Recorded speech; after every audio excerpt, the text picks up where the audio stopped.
وەزارەتی پەروەردەی حکوومەتی هەرێمی کوردستان کە بە هەماهەنگی لەگەڵ ئەنجومەنی باڵای دیدەوانی عێراق ئەنجامەدرێت.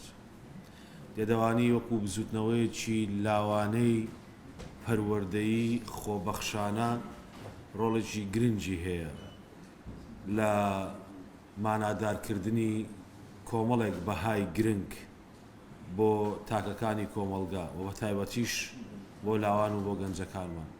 لە نێویشانە ڕازگۆیی بەرهەمێنانی تاچێکی ڕازگۆ، بەرهەمێنانی تاچێکی پابند، بەرهەمێنانی تاچێک کە وابەستە بێ بە بنەما نیشتیمانی و نەتەوەیەکانەوە، تاچێک کە پەرەنسیپەکانی پابندبوون لەلای لە کاروباری ژیانی ڕۆژانەی لە خزمەتکردنی خەڵک و نیشتیمانە بەدیبێنێ.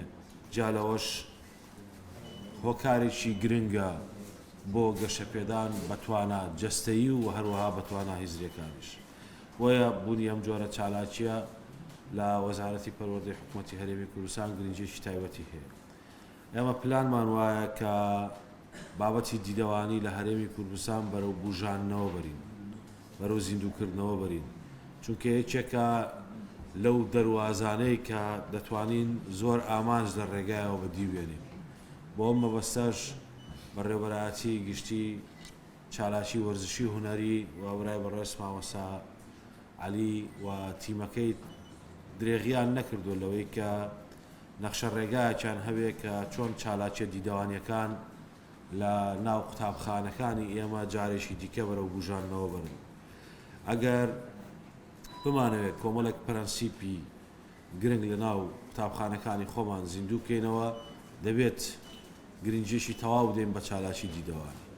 چالاکی دیدەوانی دەبێتە هۆی بنەمای پێگەیاندن و پەروەردەکردنی کۆمەڵێک گەنج و لاوی ئێمە لەسەر کۆمەڵێک بنەما و پەرەنسیپ کە کۆمەڵگا دوجار بە پۆزەتیڤی سوودی لێوەرەگرێ.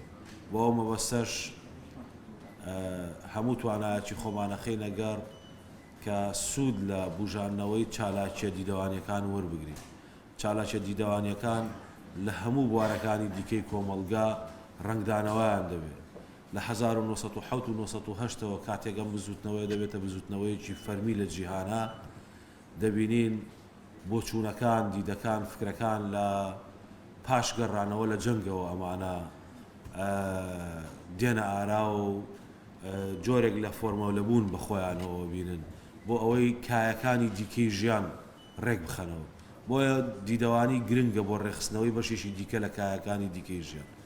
ئێمە لە وەزارەتی پەروەردە لە بەرەبراتی گشتی چالاکی وەرزشی هونەری گرنگێکی تایبەت بەم بارادەین و ماوەیەکی زۆری شە قسەمان کردووە و ئەزمونێکیش هەیە لە ئەنجومەنی باڵای دیدەوانی عێراق. دەکرێت کاری هاوبەش و پێکەوەیی بکەین لەگەڵ هەموو ئەو توانە نیشتیمانیانەی کە لە هەرێمی کوردستانە هەیە بۆ بوژاننەوەی ئەم چالاکیە گەنجانە پەروەردەیە خۆبەخشانە کە کاریگەری گرنگ دروستەکە. من دووبارە هیوای سەرکەوتن بۆ هەموو ئەو ڕاهێنەرەیان، هەموو ئەو سەرکردە سەرەتاییانەی کە لەم بوارە دروست دەکرێن دەخوازم و پاڵپشتی خۆمان وەکو وەزارەتی پەروەردە دووپاتەکەینەوە.